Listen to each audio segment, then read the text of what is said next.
Ready to do my little mise en place to get this lamb stew off and running. And let me just tell you, nephew, they say that a man that can cook is sexy. Well, Michelle's finna think I'm Tom Jones. So I got a problem, a big problem.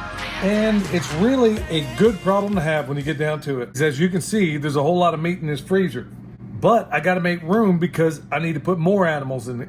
Hang on, I need to put more meat in here. I don't put live animals in a freezer.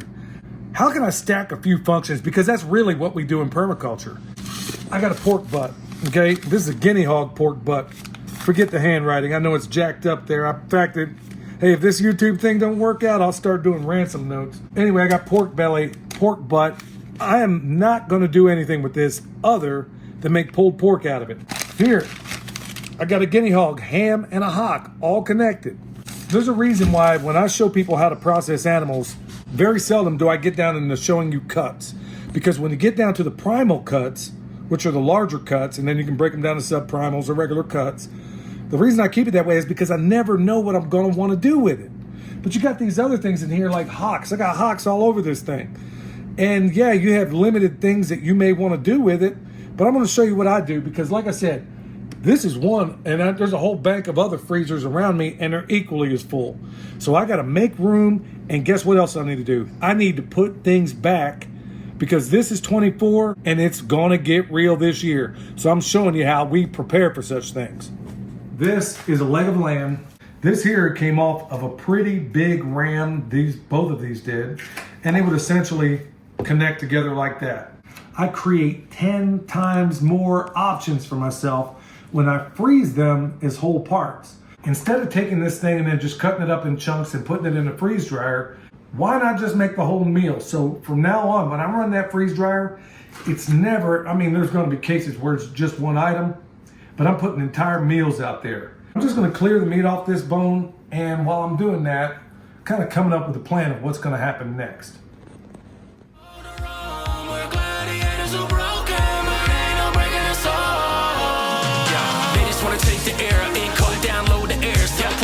I'm a rebel like here, double helix intervening with Jesus. I'm a chimera looking at these golden years flying by fair false. They cutting it off for the food. Cleared up that leg of lamb and I got myself 3 different roasts. If I wanted, I could even make them into steaks. You absolutely got that option, but you don't when somebody else is doing your butchery for you.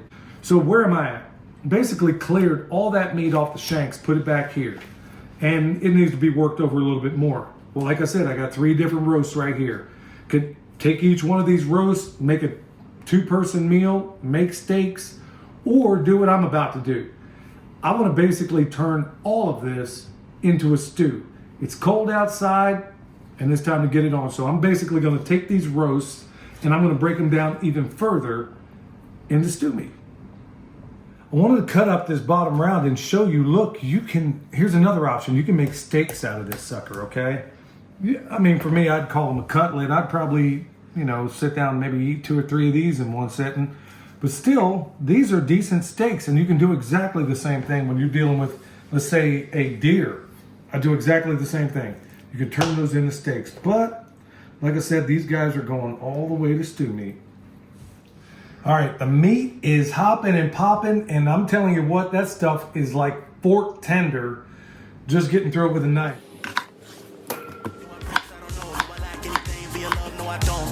We gotta be a warrior too, cause that's just what warriors do. Well, she's all you'd ever want. She's the kind I like to flaunt and take to dinner.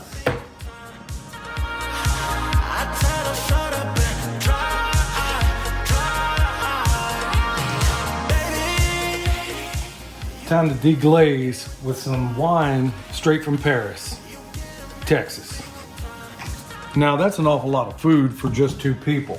First of all, I'm using up parts and pieces of a lamb that I don't necessarily have room for. I gotta get it out of there because I got a new one coming in.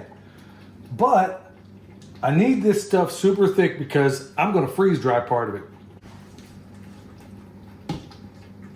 Okay, I'm gonna try it, but I'm gonna tell you right now, whenever you freeze dry this stuff, at least in my experience, is for some reason it seems to lose some of the salt. So I kind of over salt it just a little bit before I put it in the freeze dryer. A pot this size, what you see in there right now, Well, basically, when it's all said and done and freeze dried, this is how much it'll make. So this is a pretty awesome way of doing it. You can also can this stuff. I had a buddy named Robert I worked with, and every day he'd go to work and his mom would can. It was pretty cool. For his lunch, he would sit here and break out a quart jar of whatever stew or whatever it was she had made. Just triple, quadruple, whatever it is you're making. And if in a case like mine, where I'm trying to use up certain things, especially older things that have been sitting out there for a while, take those things, process it into something, and just make 4 times of it, 4 times as much of it, and then turn back around, stick it in your freeze dryer, and then put some away, especially in these times. Look, y'all, I know we're living in weird, crazy, unusual, probably unprecedented times, and this is one of the little hacks I'm doing. We got to cook anyway. We got to eat. Just as well quadruple it and then put some back for a rainy day, just like what we got right here. And minus what I eat, this is what's left. All right, y'all, thank you so much for your support. If you need anything from us, bone sauce, world's best deer repellent. It's not a panacea, but it's the best there is. We're just about out of comfrey for the year, but if you want some, I think we still got some at the website. All right, y'all, have a good weekend. We'll see you next time.